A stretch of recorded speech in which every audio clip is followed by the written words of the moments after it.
নমস্কার বন্ধুরা, দীপার রান্নাঘরে তোমাদেরকে আরও একবার স্বাগত। তো প্রথমেই দেখতে পাচ্ছ এখানে আমি একটা বড় সাইজের আলু নিয়েছি, আর সেই আলুটাকে মাঝ বরাবর কেটে নিয়েছি। নিয়ে আলুটাকে কিন্তু আমি সিদ্ধ করে নিয়েছি। তারপরে দেখো সেই সেদ্ধ আলুটাকেই একটা গ্রেটারের সাহায্যে এখানে আমি গ্রেট করে নিচ্ছি। আর এই আলু দিয়ে আজকে খুবই একটা মুচমুচে মুখরোচক রেসিপি বানাতে চলেছি। পুরো ভিডিওটা কিন্তু প্রথম থেকে শেষ পর্যন্ত অবশ্যই দেখতে থাকো। প্রথমের আলুটা কিন্তু দেখো খুব সুন্দরভাবে গ্রেট হয়ে গেছে, পরের আলুটাকেও কিন্তু একই রকমভাবে আমি গ্রেট করে নিচ্ছি।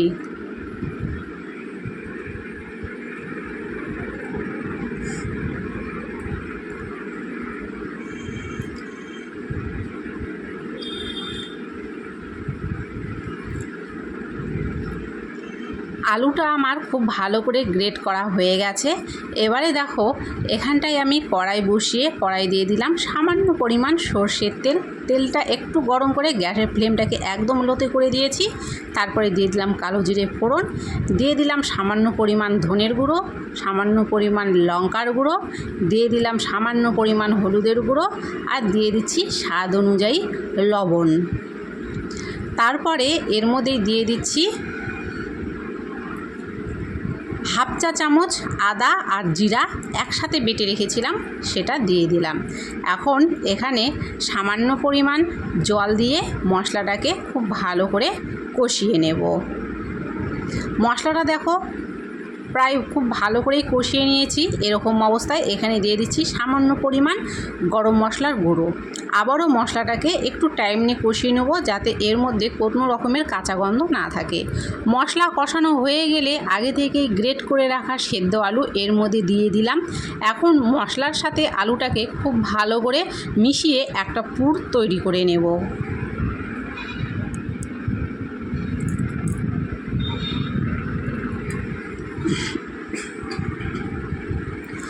আলুর পুরটা আমাদের তৈরি হয়ে গেছে, সেটাকে ঠান্ডা করতে রেখে দিলাম। এখানে আমি নিয়েছি আটা, তোমরা চাইলে ময়দা ব্যবহার করতে পারো। তারপরে দিয়ে দিলাম সামান্য পরিমাণ কালো জিরে, আর দিয়ে দিলাম একটু লবণ। এখন এর মাঝখানটা একটু দেখো গর্তর মতো করে নিয়ে এর মধ্যে দিয়ে দিলাম তেল।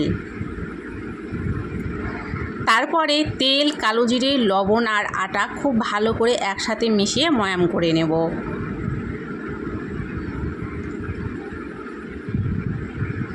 ময়ামটা করা দেখো আমার হয়ে গেছে। এখানে আমি হাতে মুঠো করে তোমাদেরকে দেখিয়ে দিলাম। এখন অল্প করে জল দিয়ে আটাটাকে মেখে নেব।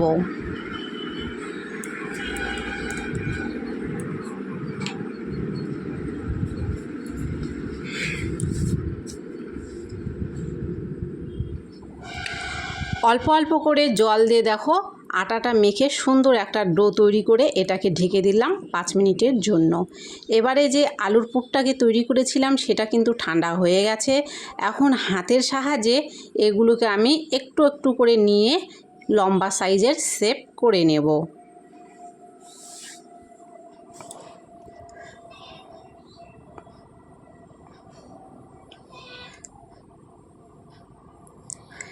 এভাবেই কিন্তু এক এক করে সব ভেতরের পুরগুলো আমি তৈরি করে নেব। সবগুলো পুর তৈরি হয়ে গেলে সেটাকে এক সাইড করে রেখে দিলাম। আর এখানে যে আটাটা মেখে রেখেছিলাম সেটাকে আবারও একটু হাত দিয়ে মেখে নেব।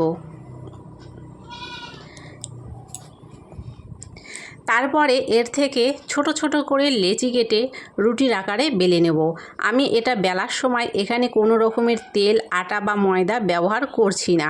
তোমাদের যদি অসুবিধা হয় তোমরা সেই ক্ষেত্রে কিন্তু একটু আটা, ময়দা বা তেল ব্যবহার করতে পারো। রুটি আমরা যেরকম খাই ঠিক সেরকম করে এটাকে বেলে নিয়ে এইভাবে কেটে নিতে হবে। আর তারপরে এখানে যে আলুর পুরটা তৈরি করে রেখেছিলাম সেটা বসিয়ে দিয়ে এইভাবে কেটে নিয়ে মুখের মধ্যে সামান্য একটু জল লাগিয়ে খুব ভালো করে সেট করে দিতে হবে। এরকম করেই কিন্তু সবগুলো আমি তৈরি করে নেব। আর এইভাবে সেট করার সময় অবশ্যই মুখের কাছে একটু জল দিয়ে দেবে, তাহলে কিন্তু এটা আর খুলে যাওয়ার ভয় থাকবে না।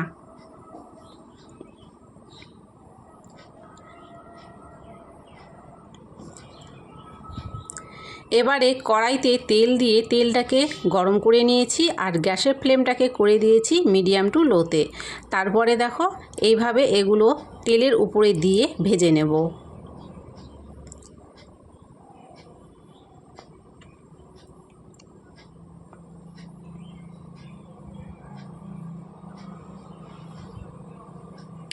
একদিকে লাল হয়ে ভাজা হয়ে গেলে এইভাবে আস্তে আস্তে উল্টে পাল্টে দিয়ে কিন্তু একটু লাল করে ভেজে নিতে হবে। প্রথমেরগুলো কিন্তু দেখো আমার এখানে খুব সুন্দরভাবে ভাজা হয়ে গেছে। আর তোমরা কিন্তু দেখতে পাচ্ছ এর ভেতরে যে আলুর পুরটা দিয়েছিলাম সেটা কিন্তু কোনোভাবেই বাইরে বেরিয়ে যায়নি, সেটা কিন্তু খুব ভালো করে এখানে সেট হয়ে গেছে। তো এইভাবেই কিন্তু সবগুলো ভেজে উঠিয়ে নিতে হবে।